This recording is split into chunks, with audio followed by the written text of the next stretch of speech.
Have you felt lost, lonely, or maybe even a little bit loony? I talk about all these things on my show and how to help them. Hi, everyone. Welcome to this episode of Mental Melodies. I'm your host here, Carmynn Bradley. Thank you for tuning in. Please continue to watch, like, and subscribe and all of those good things. And Happy New Year. I've been through a whole slew of things this past week, and it kind of ties into something that I've been talking about a lot on the show that I want to just really dive deep into today, because I know last week I did kind of an overview of the topics that I had been mentioning in the last year and kind of looking forward to delving into those topics going into this year. So I actually had a really, really sad thing happen this weekend, and my dog died. I'm going to get a little emotional today, so just please give me space for that. My dog's name was June. He was this little Maltese dachshund. He was always around 8 pounds, like his whole life, but he was only 5 pounds when I had to let him go. And it was the weirdest thing because it was more than a few years of him being sick, and I had this feeling inside of me that like I knew I was going to have to let him go. And obviously, like any dog owner knows that their dog's not going to be around forever, but I have this really strong intuition. And the best thing I can compare it to is when I was living with my grandfather, and I've shared briefly this story. When I moved to Las Vegas in 2018, I lived with him and kind of watched him deteriorate, and essentially he didn't die in front of me, he died in the hospital, but I watched him go down that path, and I could feel it inside of me. And I told all of my family members, like, you gotta come see Grampy because like things are not going great. And they did, and I was right. And so I had this feeling about my dog, and I've had it for a couple years because he had been sick, but I still was trying to hold out hope, and I was still trying to like manifest his health and all of those things. But just in the last like 2 weeks, things kind of went downhill. And I guess really it was prior to that, because when I went to see my family for Thanksgiving, I noticed that my dog was really, really thin. And then one thing led to another, and he stopped eating, and I had to make a really, really difficult choice. So the topic that I've been talking about that I want to touch on using this kind of story and using my last weekend of experience is this idea I've been mentioning about emotions and how they can sit in your body and lead to disease. And also, furthermore, this idea of processing your emotions like right when they come to you, and even processing events right when they happen. And so I was there with him until his very, very last breath. And then I was hit with just a slew of emotions over the last weekend. And I told myself basically that I would face it head on, and I would face it right when it came to me. But I also, again, with this duality that I mention all the time, had to take a step back and give myself some grace and tell myself that I didn't have to like, I don't know, take a whole week off and grieve my dog and then move on. I wanted to be able to go out and live a little bit of life and then come back and handle the weirdness of him not being there. And essentially, I gave myself permission to spread out this really sad experience over some time. And it's brought up a lot of ideas in my mind about this topic and about how to heal. And so I want to touch on this audiobook I've been listening to. It's also a physical book if you want to grab that, but it's called The Untethered Soul. I think I might have mentioned it last week, but I've been listening to it just one chapter at a time. And sometimes I've been actually repeating the chapters because I think it's just such vital information, and it really helps get my gears turning about these things that I'm sharing here with you. And so I believe it's in chapter 7 of this book, Untethered Soul, where he talks about the heart space, and he talks about blocked energy, and he talks about when emotions are stored in the body, how you can let them go. So I'm going to pause 1 second and just give myself the opportunity to take things slow today, because one of my goals was really to focus on this one topic. So I'm just going to pause for a second. I want to bring up the analogy that he used. So the analogy that he used in chapter 7 is that you are driving along and you see a car, and you know that, or you think that you know that it's your girlfriend or boyfriend's car, and you notice that there's another person in the car with them and they're embracing, and so it brings up this whole feeling of jealousy inside of you. And he talks about how what you do in that moment then is it throws you off, and you're thinking about it and you're wondering if you were right and if you saw what you really saw and all of those things. And then he talks about how if you don't deal with that emotion in the moment, it just becomes stored inside of you. And this is the thing that I've been mentioning, where if you don't handle some trauma that happens right away, it becomes a part of your body instead of just flowing through you. And we have this beautiful power and ability to feel emotions right when they come up and to allow them to flow through us. But there are so many things that get in the way of our ability to do that. And so the thing that let me stay on that vein for a little bit. So what he talks about is then later on, you're not with that person anymore and you're in a totally different relationship, but you're driving along and you see that same car in the same color, and all of a sudden your mood shifts. And it's because of a trigger. That's a kind of a common word that's used in like mental health, in the mental health field, or in like, what's the word I'm thinking of? It's a buzzword, I guess you could say. A lot of people know like what a trigger is. And so it's something that you see or hear or experience that essentially pokes at those emotions that are stored inside of you. And it's almost like it wakes them up. So he talks about how when you get triggered, this is an opportunity for you to actually feel and let that emotion flow through you and let it go. What often happens though, and this is something I've brought up time and time again with this example of PTSD, is that you're triggered and you're feeling it, but you don't know why you're feeling it. And so you just feel it over and over again, and it goes right back into your body.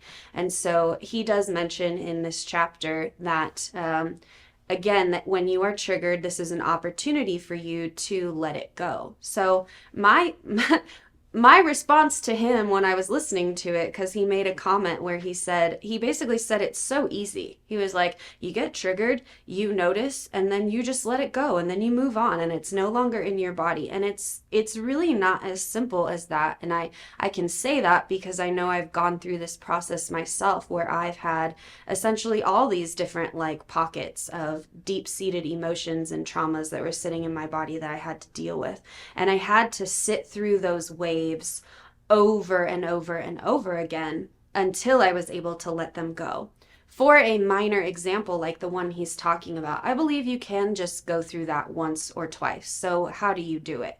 You have to be really conscious in your body. You have to be in your body. There's a term called embodiment that's also another kind of buzz term in the healing community. And what that means is just that you recognize that you're in your body. It's kind of related to something I was talking about in the last couple weeks of you're not your thoughts, you're not your body, you're not your emotions. You are this observant person inside of you. And forgive me for not remembering the author right now, but the author of The Untethered Soul talks about that also. I believe it's in chapter 4 or something like that, but he talks about yourself. And I was saying last week, like, ask yourself the question over and over again, who am I? Because if you ask yourself that question, you're going to notice there's a bunch of different things that you think you are, but in reality you are something beyond that or underneath it. You have the ability to sit with this part of you that can observe how you feel. So using embodiment is using that part of you, is taking a step back from what you're feeling and noticing it and observing it. And so again, you have the opportunity in these moments to do that, but you have to be so very conscious about it. It's not, like I said, I don't think it's just as easy as he was making it sound, especially if it's a really, really difficult thing. So again, if it's some minute thing like getting triggered because of the color of a car and it's some kind of memory, I believe you can process that in that moment and you can let it go. But again, for more difficult things, it takes a really long time. And And it depends on if you were able to deal with the thing that happened right away. So, for example, with my dog, I believe that I did deal with it right away, and it was very, very, very, very heavy.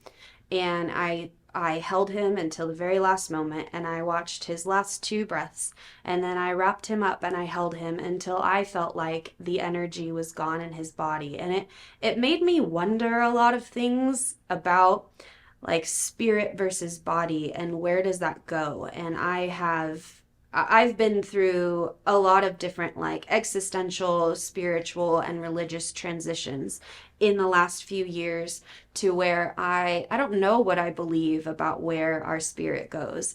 But this experience with my dog made me realize 100% that we all have a spirit, because my dog's body was breaking down and he was jumping and kind and just acting the same way that he always did because his spirit was connected to me and loved me. And so that is an interesting thing where I had to process, like, where did that go? Is it inside of me?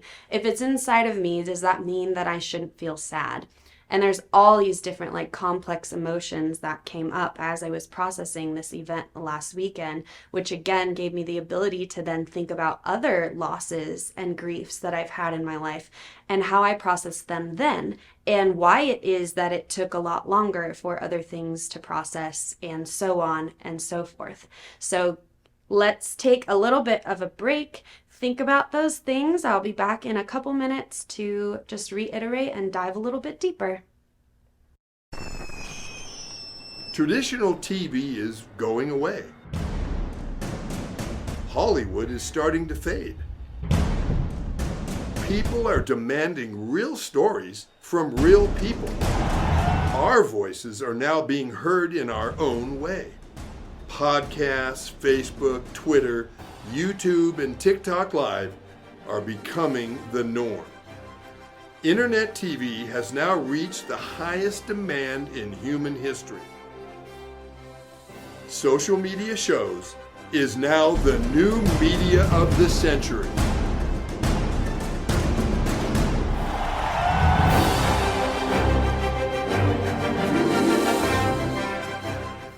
Hi everyone, welcome back to the second segment of this episode of Mental Melodies with your host here, Carmynn Bradley, talking about some fun stuff today.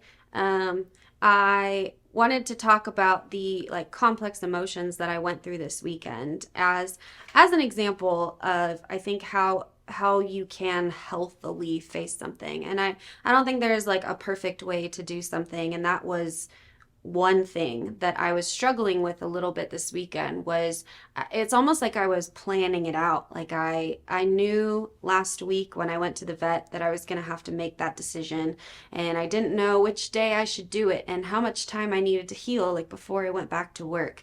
I was supposed to have a day off yesterday, and what I noticed was that I woke up and I was depressed. I felt like doing nothing. I was looking at the space that June used to be in because he slept with me for 9 years, and his body wasn't there, and it was so weird. And so I decided to take an opportunity to pick up a shift, and I said, I don't need to sit here and get trapped in there's a difference. Let me explain this. There's a difference between facing and feeling your emotions, like, wow, this is really, really sad and this sucks and I feel sad. Let me cry it out for a second and then again let it flow through me, versus getting stuck in the thoughts that come and in the kind of like the negative emotions that come, because there were voices inside of my head that I had to deal with that were like the guilt voices and the fear voices, because my dog was only 9 and he was a small dog, and the average lifespan for a small dog is up to 12 to 16 years. So my mind started going to, what did I do that made him sick? What could I have done differently? And ultimately those thoughts are not helpful. And so again, I had to take a moment to observe that, and these were things that I had to practice them, because gosh, I'm so grateful for this show because it really gives me an opportunity to practice what I preach. because if I didn't have this show and if I hadn't been talking about the healing process, I believe I would have gotten definitely more stuck in that moment. I might not have picked up a shift yesterday, and I might have just spent the whole day like hating my life and wondering why. And that was one of the deep hard feelings that came up for me. It was just like why now? Why not later? Why after everything that I went through last year, like why another bump in the road? And there's a lot of reasons why losing June right now, I think, actually does make sense for my spiritual journey. And it's interesting the guilt that kind of happens when I start to feel better. Like I've had moments in the last few days where I've felt happy. And so if I go back to compare this experience to when I lost my brother, for example, that one was very, very intense. And the difference, obviously, besides the fact that it was my brother and not my dog, was that my brother was unexpected. And that there is a difference in how you can handle something that you are expecting versus something that kind of like railroads you, you know? And that's another thing that we can give ourselves grace, and we can be honest about those things. I was also very young when my brother died. I had just begun my getting sick journey. I wasn't into really my healing journey when my brother died. And so I didn't have all of these tools in my tool belt. And a lot of my support system at the time was my family, and they were all falling apart. So there's a lot of things that have been happening in the last weekend that have been really beautiful for me. And I feel like it's a maturity in me that I'm seeing, where I can avoid sitting in the guilt, and I can let myself experience positive emotions while I'm going through something sad, because I know now that those voices inside of me that want me to feel like this is all your fault and you caused this, and if you had done this and if you had done that, those things are really just traps to keep me in this constant state of like sadness and loss. And I think there's value in those thoughts, and there's value in seeing them, but the true value lies in, again, letting them pass through you and taking that moment to sit back and observe who you are. Like I'm not these thoughts. These are just thoughts that I have because I'm really sad. And I've had an epiphany about sadness a lot over the last few years, and how sadness is really a tool. And I think I've mentioned this once or twice on here before. I highly recommend to all people who are on a healing journey to watch or rewatch Inside Out. I think it's a profound movie. It's a cartoon made for kids, but I think it's profound. I think it's like a necessary tool for people who are trying to understand how to heal and even like learn about how the mind works, because the essential takeaway theme from that movie is that sadness is as important as joy. And so again, going back to what I say nearly every week, that life is about everything. It's about duality. It's if I just got to keep my dog forever, or got to keep everybody in my life forever, then I think we would be in this state of nirvana, you know, and that's just not. Life is not about that. Life is about experiencing all of it. And this is something that I've mentioned in the song that I wrote that was called What Is Life Anyway? And I remember going back to thinking about when I was like 17. I remember saying these things. This is like what I was talking about last week, where I'd found a journal from 2015, and there were a lot of lessons that I was already kind of writing about that I now feel like I've learned a little more. I don't know if fluently is the right word, or solidly, but it's like sometimes it can feel like you're learning the same lesson over and over again and you're not really making any progress. But in reality, I don't know if I've used this or explained this before, but a lot of people like to think of the healing journey as like a spiral. And so it's like you're going up, but you're also going in circles. If you're actually going in circles, that's a bad thing, because you're stuck, right? And you are like reminded over and over again of this lesson. And that's like the other song that I wrote called Sometimes. Like sometimes you're pushed louder and louder, sometimes you're told louder and louder.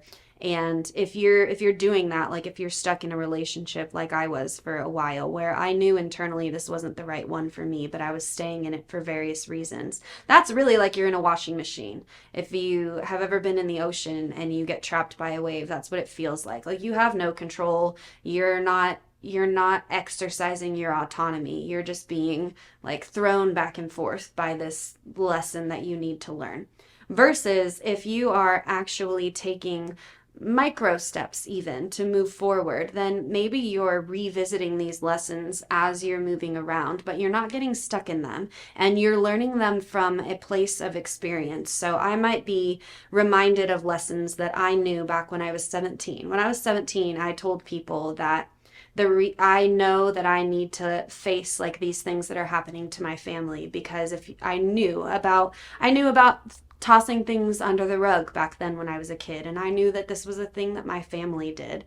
And this was something that I even have been going through in the last few weeks, even months, even last year with my dog, where I knew that he was sick. And it wasn't necessarily something that I could tell people about, because it's like I can't talk about my dog dying for a year. People are going to be like, you're crying wolf. So I essentially had to just deal with that on my own until the time really came. And I tried my hardest to not ignore it, but accept that there was still time left, and to cherish all of the time that I did have with him. And I did my best with that. Again, there are so many thoughts I could get stuck in about maybe how I didn't do it the right way or whatever. There could have been more time, blah, blah, blah. Again, those thoughts are not helpful. But one thing that was happening was he was vomiting all the time. And it was just like every day there was a mess for me to clean up. And sometimes I just couldn't. Sometimes I would just lay a towel over it and just be like, here's another mess. It's too much. It was very, very hard to keep up with.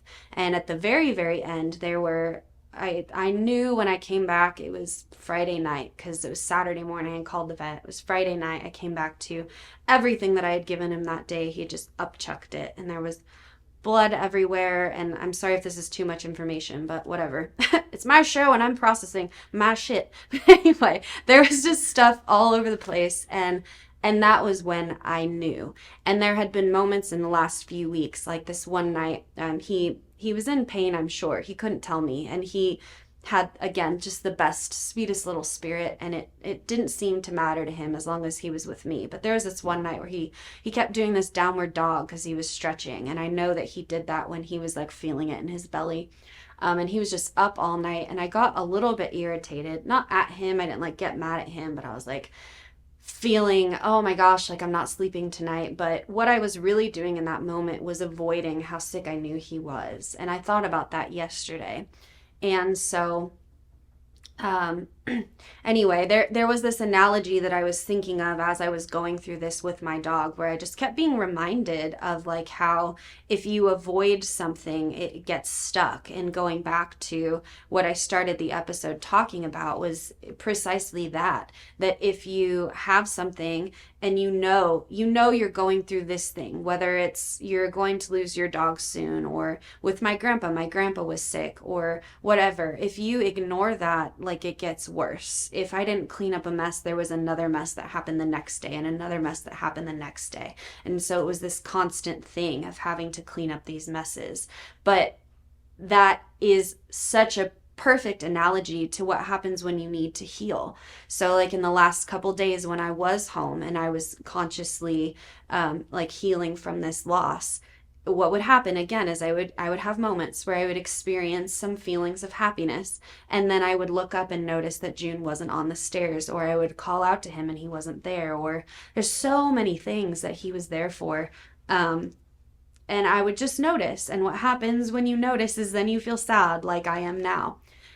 That is your opportunity. Again, going back to if you're triggered, and something wells up, what that means is that emotion is there for you.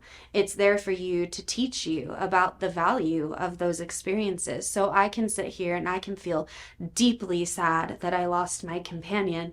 But as I'm feeling sad, that's me letting it go. That's me like essentially paying homage to what he did for me and how he was there for me. By feeling sad, I believe that I am like respecting his spirit.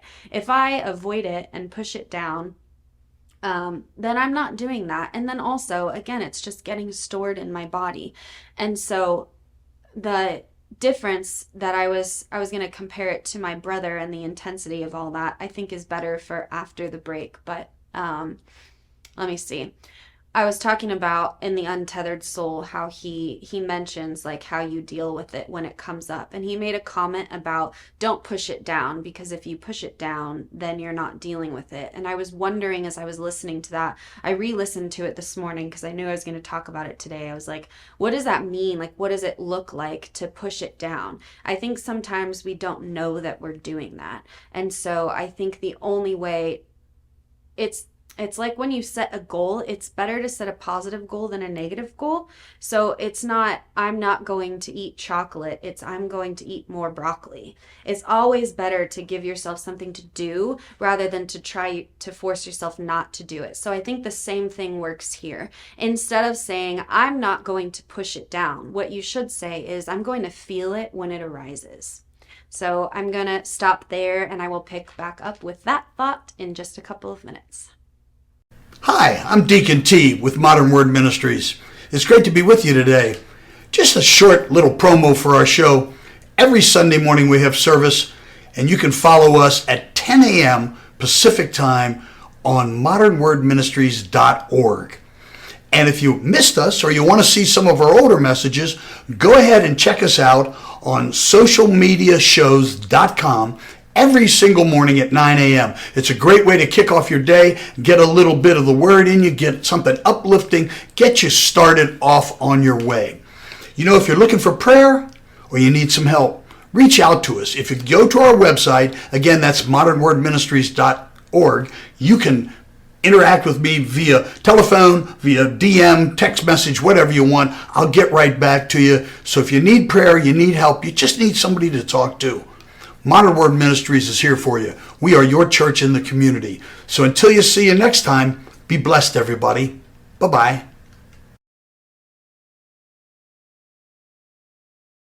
Hello, everyone. This is Joseph Skoda with Social Media Shows. Well, I thank all of you for your support through these last several years, and it's been a lot of fun. We've given people a voice they never had before.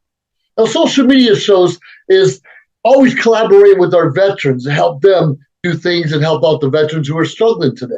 And we teamed up with GI Connections, connecting veterans with resources. So please consider helping and donating to this great cause, because we're always doing things for veterans.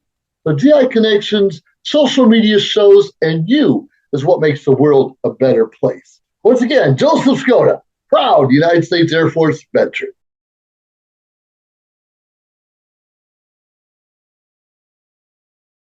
Hey everyone, welcome back. This is our third segment of today's episode of Mental Melodies with your host, me, Carmynn Bradley. Thank you for listening and tuning in, and thank you for giving me space today to process something that's happening and to use it as an example for just a very pertinent and essential topic about healing that I've brought up multiple times, but I think it's really good to be able to delve into it deeply like this. And so again, just I appreciate you listening and liking and subscribing and sharing and all of that. And so just please continue to do that. So anyway, I'm going to pick up where I left off, if I remember where it was. I was talking about emotions and processing them right as they come up. Oh, I remember. I was going back to the experience I had when my brother died, and I've been thinking about this a lot over the last weekend, and all of the things that were different about what's happening now versus then, like in my life, and how they helped. And I think these will help some people to either like validate an experience they had or to process something that happens to them, because I think especially I don't know. What I mentioned about my brother that was so different was that it was completely unexpected. It was also traumatic. In PTSD, you don't have to be the person who was stabbed, or you don't even have to witness a stabbing. One specific category for PTSD is if somebody in your family, like an immediate family member, has violence enacted on them, you can have symptoms of PTSD, which is what happened to me. But I had complex PTSD, so it wasn't just that. It was also stuff from my childhood and from my teenage years that I've brought up. And then combine that with like toxic relationships that I got into because of stuff I hadn't faced. I was just a whole slew of fun mental health things happening. But my brother was the situation with my brother was really what kind of threw me into the depths of like my darkness, or whatever you want to call it. And I mentioned earlier that I hadn't really started my healing journey then, but I guess that's not really true, because I think that what was really true was that I just didn't know enough. And so how can you heal from things that weren't supposed to happen when you're a kid? And how can you do it the right way if you simply don't know how, and if you're just trying to figure it out? And I think a lot of us from like 17 to the end of our 20s are just trying to figure it out, and that's what I was doing. In 2013, when I was diagnosed with lupus, I did start to try and change things. I cut back a lot. I've always been like a do a lot of things at once kind of person, and be really good at a lot of things, and I was never able to pick. And so that's something that's different about me now. I still do a lot of things, but I focus mostly on my music, and I'm noticing that I'm able to make strides because of that. But that's a whole other topic. The point I'm making about like what happened with my brother is that I was thrown off course by that, and I didn't have the support that I needed. So I mentioned that like my support system at that time was like my family, and they were all falling apart. And so I didn't really have anybody to lean into. Something that I was talking about with one of my coworkers recently was this kind of thought that I have that I think I've brought up a couple times on the show about like why therapists are in our world. I think therapists are in our world, and this is, I guess I hesitate to say this because it's a theory that I have, and sometimes I just throw out theories. Like I guess I consider myself somewhat of a philosopher, and I love thinking about our world and what aspects of our society lead to the problems that we have. And so I have this kind of theory, so just sit with me through it. I've mentioned how I'm probably going to change my mind or learn a lot of things over the course of this show. And so if I come up with a better theory about this later on, like give me permission to grow in that. So anyway, the theory that I have thrown out is that I believe that mothers are like the true therapists. And I believe that if you have a mother who can sit with you through things that happen and allow you to feel those emotions and allow you to flow through them, then you won't need a therapist later on, right? I couldn't have that when I was going through a lot of trauma when I was growing up, because my mom was also going through trauma. So she did not have space for me to process these things because she was a battered wife and had battered wife syndrome. And she was stuck in a washing machine for a very long time.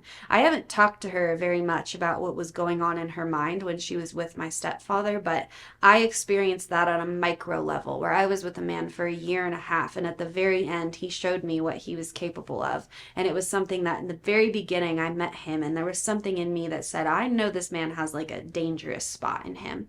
But he kept it at bay until the very end. But my mom went through something with a dangerous man for 11 to 12 years, maybe more. And so again, going back to that like washing machine thing, she was probably told many times, she was told by me many times, this is not the man you need to be with, please leave him, you know, but she was stuck in this washing machine. And if you know anything about battered wife syndrome, there's things that keep people in situations like that. I talked with Sonita about this on when we were launching Honeybees before I took on Mental Melodies, and we talked about like why people stay in situations like that, and specifically how hard it is to leave situations like that. And that's why I emphasize my very short marriage and reiterate how important it was for me to take that leap out so that I didn't get stuck in that washing machine that so many people do, where they're stuck in a relationship, they're literally getting hurt mentally, emotionally, or physically, and they stay for various reasons. It was scary for me to jump, but I jumped because I knew that I didn't want to be in that same situation. So going back to my point is that how do you, when you're triggered, how do you feel those emotions and let them flow through you? Oftentimes you can't do that by yourself. And here's my theory now, is that that's why therapists are here. And when I brought this up, I was saying, like, give me space to kind of develop this theory, because I remember I'd thrown it out like a year ago or months past or something about that, like, it's all about the mother. But I think it's not just that, you know, maybe somebody grew up without a mother, but they might have had a grandmother or a father or somebody who knew how to hold space for their emotions. And so therefore they were able to process something that happened. If you don't process it when it happens again, it sits there and then it will come up later. Think about any kind of bullying you went through as a kid, any kind of, if you lost somebody as a kid, like my best friend lost her mom in high school.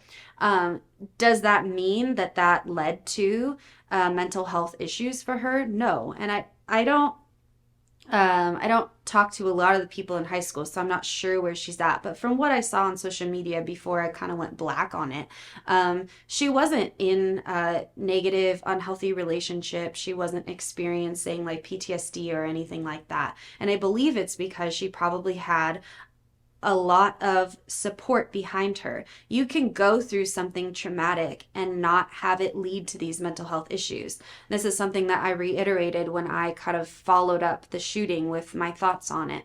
And I was saying that if you went through it, if you had somebody who was in it, again, going back to like the fact my brother was stabbed, I got PTSD from that. So if you had a very close person who was shot, you can still, claim that, I guess is the best way to say it. Like, I think some people feel like they can't claim it because their darkness is not as dark as yours or something like that. And I think that's a negative thought. If you're experiencing something and it's hard for you, you're experiencing it and it's hard for you. Let yourself experience it. But again, you need people around you. And that's something that is so different from me right now to me back then, like when my brother died. In the last couple of days, I have gotten flowers, I've gotten phone calls, I've gotten text messages. I had a roommate who sat with me through the difficult things. I have had just so many people checking up on me, and it's been so very different. And I did have people back when my brother died, but again, it was just such a very different thing. But I also was not open to people helping me. And that is a huge thing. I think that is very different from me now to me then, is that me back then, I already knew, and I think I've shared this before, I knew that I was going down kind of a dark path even before my brother died. I was starting to have suicidal thoughts, but they weren't, I don't know if they weren't like full-fledged. I just was starting to kind of have this feeling like, gosh, it's so hard to explain. And I don't know if it's the same for everybody. And I think it would be nice for me to get together with people who have experienced this just to talk about it, because that's something that helps people go through difficult things like that or move through them or whatever, is to validate them. And validation often comes from not feeling alone or isolated or different. And so that's a trap, I think, that people like me have gotten into, where it's like, not only am I feeling these dark things, but I'm the only one in the world feeling them. And then that continues to keep you isolated, and you can have parts inside your mind that like fight against you and want you to continue to be isolated. So I did struggle over the last couple of days with those thoughts and those, but less so than I ever have. And what happened is that they would come up, and because I felt like I had people I could reach out to, that lessened the power of those thoughts, where it was, they were tied into those guilt thoughts, right? Of like, you didn't do enough and it was your fault, and he could have had a longer life. Like, you could have been with him for that much time that you had him times two, but the reality of the situation is that I wasn't. I didn't, and that is what it is. And so what I've witnessed in myself is that being able to notice those thoughts that tell you like it was your fault gets you to acceptance faster. And that's a hard thing. And that was something I wanted to touch on again with this like kind of analogy or comparison between like losing my dog and losing my brother, because I had times after my brother died where I was living at the beach and I would go on runs, and I was starting to feel this sense of like happiness or bliss that you sometimes get when you're running, and I hated it. I hated feeling happy. I felt like I wasn't allowed to feel happy. I felt like my brother would be upset with me if I were happy, even though I know that wasn't true because he and I talked about that. But I didn't want to. I genuinely wanted to sit in my sadness and in my grief and in the it's your fault thoughts. And yeah, so that's a trap. And my point, I guess, that I'm trying to make is that you can reach acceptance, I think, a lot faster, even when people are gone. But we don't, because there's a part of us, I think, that feels like we owe it to the person that's gone or to the dog that's gone to stay sad for a very, very long time. But the lesson I learned yesterday was that, again, I mentioned this at the beginning of the episode, is that I don't have to like process it for a week and then be done. I processed it definitely in the beginning, and then it's going to keep coming up, and it'll keep coming up for a while. And what I have to do is just allow those emotions to flow through me every single time that they do. So you have to have permission to do that. You have to have space to do that, etc., etc. So give me a couple minutes to take a break, gather my thoughts, and then I will finish out our segment with kind of a conclusion on all of those things. Got Films is a full-service production company that provides motion picture quality content and production services for use in the film and TV industry. Looking for a seasoned crew, high-quality equipment, or other production services for your film, TV, commercial, corporate convention, sports, news, or interview project? Your search stops here. Some of our projects include NASCAR, American Restoration, Pawn Stars, Counting Cars, Top Chef, BattleBots, Forge and Fire, and Street Outlaws. We have also produced over 60 feature films and documentaries. We're ready for all your needs. Whatever your project, whatever your budget, big or small, Got Films got you. GotFilms.com. We've reached the age of live streaming on social media shows. You may ask, we're already ahead of the curve, so why do you need to advertise with us? Well, only 8% of the businesses in the US are using digital advertising to grow their business. That's 2 percentage points short of reaching critical mass, which will lead to faster results. We have 20 plus shows with a reach of over 80,000. We'll give you commercial ads, website link, and connections to nonprofit organizations. So get your brand ready for digital monetization, for we are looking for sponsors, which will bring more traffic to your business and ultimately mean more sales. So let's bring the world to you.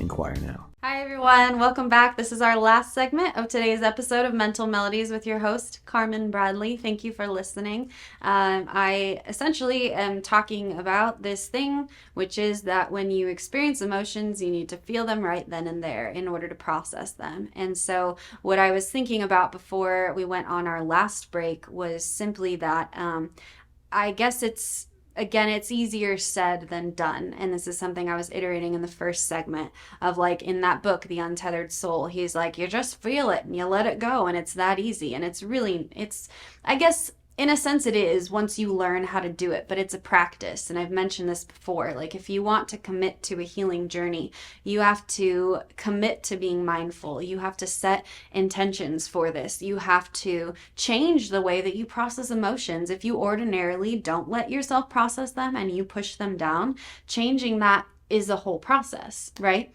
And you have to learn how to do it. So I was thinking about how like, for example, if I weren't ready yesterday to go to work and I went to work, then I would have to push the emotions down, because I would be at work feeling very, very sad. And then I would be crying like in front of people, standing there at the Sphere in front of guests crying. That's not exactly what you're supposed to do when you're at work. And so this is something I've mentioned before, which is that I think that being trapped in a work week for so many hours in a week is not going to help people to process emotions. If you go back to work too soon, then you're going to keep pushing them down, because you're having these waves and you don't have the opportunity to feel them. I think you can begin to train yourself to like feel sad even though you're working. I mean, I've been feeling sad multiple times throughout this episode, teared up, felt it. I believe I let it go. Is there still sadness in my body? Am I still grieving? Yes. When will it be over? I don't know. And I think that's the thing you have to kind of trust, especially if the waves are really, really heavy, right? So let's imagine that now you're not feeling something that's immediate, because this thing with my dog, it just happened. It's immediate, right? I'm going to continue to feel sad, and then I'll feel happy. And I, again, have to give myself permission to feel happy. And that's the difference between me back in 2016 when my brother died versus now. And again, that was so tragic. That was such a traumatic thing. It's like, I'm comparing apples to oranges, but I think you get what I mean when I'm comparing this thing. But also, like, I would like to validate this experience for myself also, because one thing I was realizing, like, being a kind of a lone wolf, I spend a lot of time alone. I like to be in my own space or in my music studio. I like to read in the quiet. I've been that way for a very long time, but for the past 9 years, every time I've been alone, June has been there. And so that was a weird realization where I was like, oh, wow, I really am, like, literally alone right now. Here I am having to face the fact that I, like, have been saying this is really cool for me. And now I'm like, I don't know how cool this is. But again, like I said, I've experienced a lot more peace from this. And again, I think it's because I was expecting it. I've known for a couple of years that my dog would not be around as long as other little dogs. And so there was something about that where I had to have that knowing inside of me, and again, still let myself enjoy the time that I had with him. But there was even a sense of peace when I came home that day, when I let him go and I came home and I looked at like some of the leftover mess, and I was like, this is the last mess I'm going to clean up of his, and there's not going to be any more pain, and there's not going to be any reason for my dog to pretend that he is okay. And all of those things are making me very sad right now. But again, I was able to get to a place of acceptance a lot longer, or a lot quicker. Total opposite.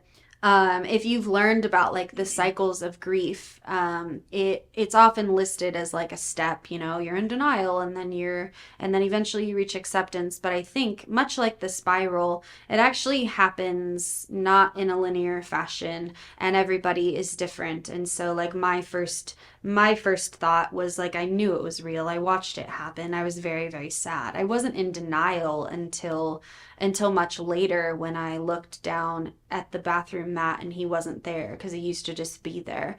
But I've had moments throughout today where it's like I was just going through the day and he wasn't there, because that's just the reality. And it didn't make me sad. It was just, that's the reality. And then every once in a while it would pop up and I would be sad. So what I was going to say about like dealing with something immediate versus dealing with a trauma is that the trauma, especially if it's like years after the event happened, you have to like consciously go to a therapist, or consciously do yoga, or consciously like sit and write about the things that are stored inside of you in order to let them go. Sometimes it happens, like in the example I gave you from the untethered soul. Sometimes you get triggered and that's an opportunity. But oftentimes if you're experiencing symptoms of like PTSD because of a traumatic event, you have to decide, I'm going to find the energy inside my body that has been stored for many years and I'm going to release it. And that can be very, very heavy. And I think some of the reason why you have to do that after the fact versus right away is simply because some things are too heavy. Like for my mom, how was my mom supposed to deal with my brother being gone right after it happened? I couldn't deal with it right after it happened. I felt a lot of things, but there was a lot of avoidance going on, And I think that, again, this goes back to my point of like, why we need therapists in the world is because you don't always have people who are willing to sit with you through something heavy. Something I mentioned about, like, even some therapists are not willing to sit with you through something heavy. I had a therapist who was acting like a cheerleader when I was suicidal and I was in my 20s. I needed somebody to essentially help carry the load, you know? And so again, going back to like why this experience this last weekend was both profoundly sad and profoundly beautiful, is like I had moments yesterday in between shows at the Sphere where I had friends who let me cry for a second and gave me the space to process that, because sometimes when it's too heavy, we can't do it on our own. So you can learn all these tips and tricks and tools for dealing with emotions, but sometimes if you're on your own and you're trying to process an immense trauma, it can be too much. And then that's what leads to like using alcohol or weed or other things to like numb, because you don't know how to deal with the intensity, especially if it comes with something like a suicidal thought. That feeling, I was mentioning it in the last segment, it's so very intense and it's very hard to describe, because I don't know if I've like necessarily told people about what it feels like, but it just, to me, I guess, and maybe it's different for others, but it feels like this really, really, really intense like need to like blame myself for what has happened. And that's kind of like how it starts. And again, this is something I haven't really fully worked out, so I'll figure it out later on. But that's something that like this last weekend, because my roommate was there with that, I felt like I could handle it. Because there were times over the summer after that whole thing happened where I was going through that divorce and breakup where I was having that feeling and it was so intense. And I was just like bouncing back and forth in my room because I couldn't handle it. So yeah, I want to reiterate that again, that statement in that one chapter applies to more minute emotions. I think later on when you have practiced that, like if you are going to consciously say, wow, I'm really inspired today to like let myself feel my emotions and take some time to allow those waves to flow through my body. Do it on a daily basis. If you're feeling irritated, notice the feeling, let it pass, move on. If you're feeling sad, notice the feeling, let it pass, move on. But if you need to like grieve something you haven't grieved before, you might need a little bit of support for that. And there's a lot of tools that you can use to kind of bring that up into your awareness. And so I think that perhaps this is probably going to be a good thing to talk about next week, because there are a lot of, I think, blanks here that are going to be necessary if you're going to want to do this, if you're going to want to like face, especially like I said, things that are stored in your body, because it's not as easy as me just saying, well, you get triggered and you feel it and you let go. Again, it's simply not that easy. And there's so many things that I had to do, again, to like heal from what happened with my brother, where I had to consciously say, like, I'm going to heal from these things. I'm going to talk to a therapist, or I'm going to write about them or whatever. And so I think that's the thing too that wasn't really touched on in that one chapter that I think is necessary to know, because maybe you're triggered and you know why, and you can feel that emotion and you can let it go. Maybe you're triggered and you don't know why. And sometimes if you don't know why, then you can't fully let it go. Sometimes you can. Sometimes you can say, I don't know why I'm triggered and I'm feeling this emotion, and you can allow that energy to pass through you, and exercise can be a way of letting it go. But oftentimes, and most of the time, especially with traumas, is that you have a part of you. I've talked about this theory before, parts and memory therapy, very, very effective therapy, because it goes into your subconscious and allows you to talk to parts of you that essentially had the experiences. You had them, but really, a past version of you had them, right? So if you have all these different like pockets that are blocking your energy flow, you have to find a way to bring that into your awareness and to know why, so that the part of you that wasn't able to feel it when you were supposed to feel it can have that sense of peace. So again, there's like, this is a little more complicated. And so please come back next week so I can explain some of these things to help you out with that, because it's a whole process. It's a spiral. It's not just like you learn one lesson and then you're done. You do have to like learn it over and over again, and you do really have to practice. So like I talk about how I've been able to kind of process the loss of my dog, but it's because I've learned how to do it. And it still wasn't easy, and it still was very, very dark and very sad, and it's a whole new stage of life for me. Like literally 9 years, he's just been there for everything. I traveled with him. He's been on a million different airplanes. I used to take him in a backpack to the grocery store. I used to plan my day around, like, if I'm going to come home to look after him, and all of those things are different. And again, there's beauty in this experience too. It's going to free me up for stuff, and, but there's that feeling that it came right then, right? Where it's like, if I acknowledge that there's beauty in a loss, then this guilty part of me is like, what the heck? Like, you're not acknowledging the fact that it's so sad. But that's not true. I am acknowledging that it's sad, but I'm acknowledging the opposites, because that's what I'm all about. I love opposites, and I love giving space for everything in life. And again, I think that this is what I'm rooting for everybody, is that you have space to be able to feel these emotions, to hopefully heal. I'm going a little over, but what I want to end with, again, just thinking forward to like what I'm going to touch on next week, is that there's something in yoga where we talk about chakras and energy centers. And again, in chapter 7 of Untethered Soul, he talks only about the heart being blocked. But you can be blocked in all these different energy centers, and different traumas will block different energy centers, right? And so that's what happens when you push down your emotions. They find a spot to sit, and then they affect you. Maybe they affect your ability to form relationships, or maybe they affect your ability to speak your truth, or maybe they affect your ability to like have positive sexual relationships with people, or they affect your ability to be creative, or they affect your ability to be autonomous. And so I'll talk about all of those different things. If you have questions, comments, please reach out to me. Please continue to like and subscribe.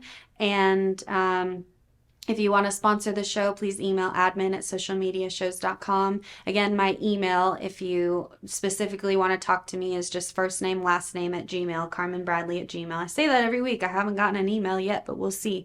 So that's it for today's episode. Thank you again just for listening. And for being with me through this process. I hope that it was uplifting for you, and I will see you in one short week.